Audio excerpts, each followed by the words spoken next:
আসসালামু আলাইকুম রহমতুল্লাহ। প্রিয় দর্শক, কেমন আছেন? আশা করি ভালো আছেন। প্রিয় দর্শক, গাজীপুর ২ আসনে বিএনপির মনোনীত প্রার্থী বদলের দাবি। এই আসনে দানের শীষে প্রতীকের প্রার্থী হিসাবে মঞ্জুরুল কবির রনির নাম ঘোষণার দাবি জানানো হয়। প্রিয় দর্শক, চলুন আমরা প্রতিবেদনটি সম্পূর্ণ জেনে নিই, কেন কি জন্য এমন একটি দাবি তারা তুলেছেন। প্রিয় দর্শক, ত্রয়োদশ জাতীয় সংসদ নির্বাচন গাজীপুর ২ আসনে বিএনপির মনোনয়ন পুনর্বিবেচনার দাবিতে সংবাদ সম্মেলন করেছে মহানগর বিএনপির সাবেক সভাপতি বীর মুক্তিযোদ্ধা হাসান উদ্দিন সরকার। সোমবার দুপুরে গাজীপুর টঙ্গীতে আহসান উল্লাহ সরকার ইসলামী ফাউন্ডেশন ক্যাম্পাসে সংবাদ সম্মেলনে বিএনপির একাংশ নেতাদের উপস্থিত ছিলেন। গাজীপুর ২ আসনে দানের শীষ প্রতীকের প্রার্থী হিসেবে এম মঞ্জুরুল করিম রনির নাম ঘোষণা করেছে বিএনপি।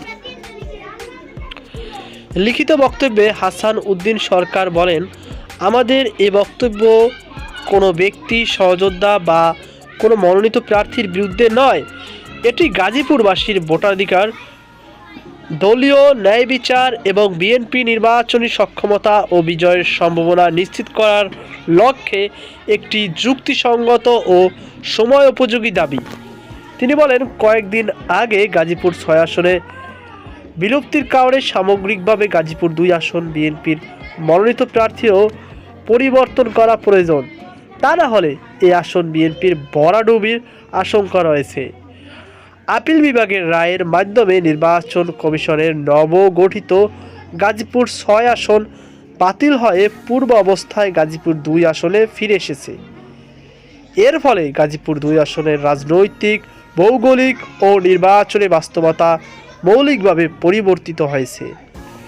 বর্তমানের কাঠামোয় গাজীপুর ২ আসন ভোটার সংখ্যা প্রায় ৮ লাখ, যা এটিকে দেশের অন্যতম বৃহৎ, জটিল ও চ্যালেঞ্জিং সংসদ আসনে পরিণত করেছে। বীর মুক্তিযোদ্ধা হাসান উদ্দিন বলেন, গাজীপুর ২ আসনে যাকে মনোনয়ন দেওয়া হয়েছে সেই সিদ্ধান্ত নেওয়া হয়েছিল সম্পূর্ণ ভিন্ন একটি বাস্তবতায়। সেই সময় গাজীপুর ৬ আসন বহাল ছিল। টঙ্গী, গাছা ও পূর্বাইল ছিল আলাদা সংসদীয় আসনের আওতায়। ভোটার চাপ ও ভৌগোলিক ভারসাম্য ছিল সম্পূর্ণ ভিন্ন। এখন সেই বাস্তবতা আর নেই। অথচ বর্তমানে পুনর্গঠিত গাজীপুর ২ আসনের মনোনীত প্রার্থীর বাড়ি কাউলতলিতিয়া এলাকায়, যা নির্বাচনী এলাকার সর্ব উত্তরে অবস্থান, যেখানে ভোটার সংখ্যা মাত্র ৭৩,৭৩৮ জন বলে জানান তিনি। বিএনপির মনোনীত প্রার্থী এম মঞ্জুরুল করিম রনির প্রসঙ্গে তিনি বলেন, আমরা তার ব্যক্তিগত যোগ্যতা নিয়ে কোনো প্রশ্ন তুলছি না। তিনি রাজনীতিতে নবাগত, এটিও আমাদের আলোচনার বিষয় নয়। আমাদের প্রশ্ন হচ্ছে ভোটার বাস্তবতা, ভৌগোলিক ভারসাম্য এবং নির্বাচনী কার্যকারিতা নিয়ে। ঐতিহাসিক, ভৌগোলিক ও রাজনৈতিক বাস্তবতায় উপেক্ষা করে গাজীপুর ২ আসনের মনোনয়ন চূড়ান্ত করা হলে তা রাজনৈতিকভাবে বিশৃঙ্খলা এবং সাংগঠনিকভাবে দুর্বল সিদ্ধান্তে পরিণত হওয়ার আশঙ্কা করছে বিএনপির কেন্দ্রীয় কমিটির নেতা হাসান উদ্দিন। তিনি বলেন, ব্যক্তি বিরোধিতা নয়, এটি দলীয় স্বার্থের প্রশ্ন। আমরা বিএনপির মনোনীত প্রার্থীর প্রতি শ্রদ্ধাশীল, দলীয় শৃঙ্খলা ও ঐক্য বিশ্বাসী।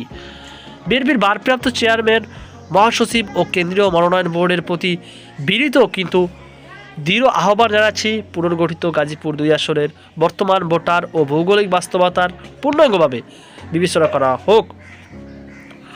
টঙ্গীগাছা, পূর্বাইল এলাকায় সাংগঠনিক মতামত গুরুত্বের সঙ্গে শোনা হোক। প্রয়োজনে বর্তমান মনোনয়ন পুনর্বিবেচনা বিকল্প প্রার্থী মূল্যায়ন করা হোক। সংবাদ সম্মেলনে মনোনয়ন বঞ্চিত জাতীয়বাদী শ্রমিক দলের কার্যকারী সভাপতি সালাউদ্দিন সরকার, গাজীপুর মহানগর বিএনপির সাবেক যুগ্ম আহ্বায়ক রাকিব উদ্দিন সরকার, পাপ্পু, গাজীপুর মহানগর যুব দলের সাবেক সাধারণ সম্পাদক হাজী জসিমউদ্দিন বাট, বিএনপির সাবেক সহসভাপতি আফজাল হোসেন কায়সার, বিএনপি নেতা কাজী মাহবুবুল আলম গোপাল, সাবেক পৌর মেয়র মোহাম্মদ আব্দুল করিম সরকার, শাহানুর ইসলাম রনি এবং সৈয়দ আখতারুজ্জামান উপস্থিত ছিলেন। তো প্রিয় দর্শক, এই ছিল আমাদের সর্বশেষ আপডেট। সকল বার্তা আল্লাহ হাফেজ।